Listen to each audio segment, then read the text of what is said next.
කාරණාවක් තමයි පුතේ මේ අම්මලා මට ගොඩක්ම කතා කරන කාරණාවක් තමයි දරුවෝ ඉගෙන ගන්න කැමති නෑ.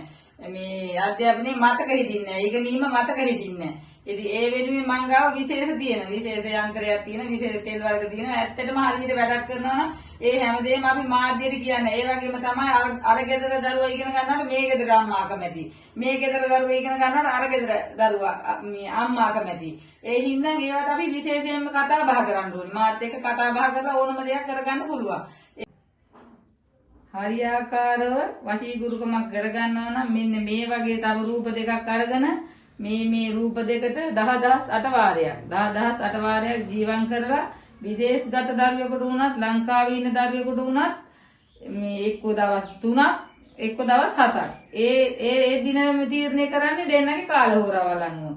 ඔයාලගේ කාලහෝරාවල් අනුව තමයි දින තීරණය කරන්නේ. ඕනම දෙයක් හරියාකාරව වැඩ කටයුතු කර ගන්නවා නම් මෙන්න මේ වගේ මේ රූප දෙකක් අවශ්‍ය කරනවා. මේකට තව ඉතින් කැවිලි මේ පළතුරු ඒ වගේ දේවල් වුමනා කරනවා. මේ තව රූප දෙක අත්‍යවශ්‍ය කරනවා මේ වශීකරුකමක් කරගන්න අපිට.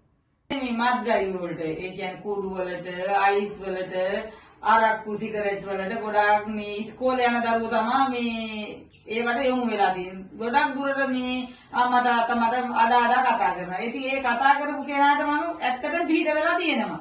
කතා කරපු කෙනාට පිට වෙලා තියෙනවා. හිතේ තියාගෙන ඉන්න එපා කිසිම ගැටලුවක්. මට කතා කරන්න. මම ඕනම කෙනෙකුට පිට වෙනවා. හැබැයි මම මේ කිසිම දෙයක් මෙහෙදතරව කරන්නේ මාධ්‍යයට. මට ඒව ප්‍රසිද්ධ කරගන්න මම කැමතිත් නැහැ.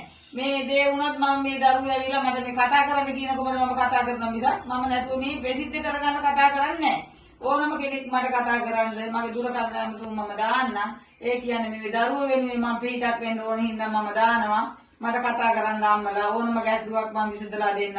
මට ඇමතුමක් ගන්න. මම වීඩියෝ කෝල් මාර්ගයෙන් හරි මගේ දේවස්ථානෙට පැමිණිලා හරි මාව හම්බ වෙලා ඕනම කටයුත්තක් කරගන්න පුළුවන්.